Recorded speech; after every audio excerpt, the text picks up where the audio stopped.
എല്ലാ ശ്രീരാഗം കുടുംബാംഗങ്ങൾക്കും നമസ്കാരം. ഞാൻ കല്യാണിയാണ്.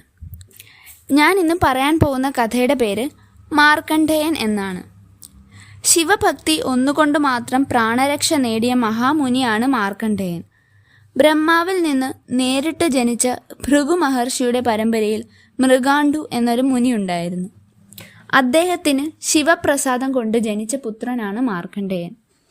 ശിവഭക്തനായ മൃഗാണ്ടു സന്താന ലാഭത്തിനു വേണ്ടി ശിവനെ തപസ് ചെയ്തു.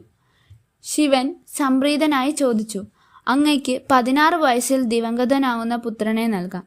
അവൻ ശ്രേഷ്ഠനും ദിവ്യനും അനശ്വരനുമായിരിക്കും. അഥവാ ദീർഘായുസുള്ള സാധാരണ സ്വഭാവിയും യോഗ്യതകളുടെ പോരായ്മകൾ ഉള്ളവനുമായ ഒരു പുത്രനെ തരാം. ഇഷ്ടമുള്ളത് വരിക്കുക. മൃഗാണ്ടുവിന് മറ്റൊന്നും ആലോചിക്കാനുണ്ടായിരുന്നില്ല. മുനി 16 വയസ്സുള്ള സൽപുത്രനെ വരിച്ചു. അങ്ങനെ മാർക്കണ്ഡേയൻ ജനിച്ചു. ശിവഭക്തി കൊണ്ടും അനന്യസാധാരണമായ ദീക്ഷണാശക്തി മൂലവും ബാലൻ പ്രശസ്തനായി. അവനിൽ വേദശാസ്ത്രജ്ഞാനം സ്വയം ഉൽപ്പന്നമായി. വൈരാഗ്യം സിദ്ധിച്ചു. ജീവൻ മുക്താവസ്ഥ തെളിഞ്ഞു വന്നു. ബാല്യത്തിലെ തന്നെ ഈ അസാധാരണ പ്രതിഭ കണ്ട മാതാപിതാക്കളുടെ ഉള്ളം ഉരുകി. ഏതാനും വർഷം മാത്രം ആയുസുള്ള അവനെ കാണുമ്പോൾ മാതാപിതാക്കൾ വിതുമ്പി. ഇതിന്റെ കാരണം ആരാഞ്ഞ മകനോട് മൃഗാണ്ടു സത്യം ബോധിപ്പിച്ചു. മാർക്കണ്ഡേയൻ ദൃഢനിശ്ചയം ചെയ്തു, ഞാൻ മരണത്തെ അതിജീവിക്കും. അവൻ സന്യാസ ദീക്ഷ സ്വീകരിച്ചു. ശിവപൂജയും തുടങ്ങി. വർഷങ്ങൾ കഴിഞ്ഞു. 16 വയസ്സ് തികയുന്ന നാൾ കാലൻ തന്റെ വാഹനത്തിലേറി മാർക്കണ്ഡേയന്റെ പ്രാണൻ എടുക്കാനെത്തി. ഈ സമയം മാർക്കണ്ഡേയൻ ശിവലിംഗത്തെ ആലിംഗനം ചെയ്തു. കാലൻ തന്റെ പാശം ചുഴറ്റിയെറിഞ്ഞു. ശിവലിംഗത്തെയും ഒപ്പം മാർക്കണ്ഡേയനെയും കാലപാശം ചുറ്റി. ശിവന് മഹാകോപമുണ്ടായി. അദ്ദേഹം കാലനെ വധിച്ച് ഭക്തനെ രക്ഷിച്ചു. പിന്നെ ദേവന്മാരുടെ അഭ്യർത്ഥന മാനിച്ച് കാലനെ പുനർജനിപ്പിച്ചു.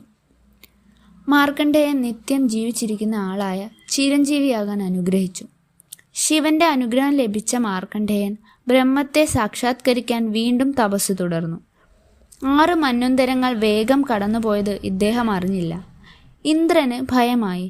അവസാന കൈ എന്ന വണ്ണം ദേവലോക സുന്ദരിമാരെ വിലാസലോലുപരായി മുനിയുടെ തപസ്സിളക്കാൻ വിട്ടു. എന്നാൽ അവരുടെ പ്രകടനങ്ങളൊന്നും മുനിയുടെ ഹൃദയത്തെ സ്പർശിച്ചില്ല. ഇന്ദ്രനും കൂട്ടരും മടങ്ങിപ്പോയി. വിഷ്ണു മാർക്കണ്ഡേയനെ അനുഗ്രഹിച്ചു. ഒരിക്കൽ ഈ മുനി പുഷ്പഭദ്രാപദം എന്നയിടത്ത് വിശ്രമിക്കുകയായിരുന്നു. പ്രകൃതി അസാധാരണ ചേഷ്ടകൾ കാട്ടി. കാറ്റുവീശി. പ്രളയകാല മേഘങ്ങൾ ആവിർഭവിച്ചു. ഇടിവെട്ടി ദിഗന്ധങ്ങളെ നടുക്കി. മേഘങ്ങൾ പേമാരി ചൊരിഞ്ഞു. മുനിയുടെ കാൽച്ചുവട്ടിൽ കടൽ വന്നു ചേർന്നു. കടൽ ചുഴിയിൽ പതിച്ച മുനി ഉയർന്നു പൊങ്ങിയപ്പോൾ ഒരരയാൽ കണ്ടു. അതിൻ്റെ വടക്കു കിഴക്ക് ഒരരയാലിൽ ശിശു ശയിക്കുന്നു. മാർക്കണ്ഡേയൻ ശിശുവിനെ സമീപിച്ചു.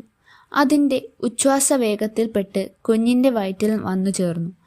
അവിടെ ചക്രവാളങ്ങളും ജ്യോതിഷുകളും മറ്റെല്ലാ പ്രപഞ്ച വസ്തുക്കളും കാണപ്പെട്ടു. ദൃഢനിശ്ചയവും പരിശ്രമവും അതുകൊണ്ട് നേടാനാവാത്ത ഒന്നും തന്നെയില്ല എന്ന് മാർക്കണ്ഡേയൻ തെളിയിച്ചു. ഈ കഥ എല്ലാവർക്കും ഇഷ്ടപ്പെട്ടെന്ന് വിശ്വസിക്കുന്നു.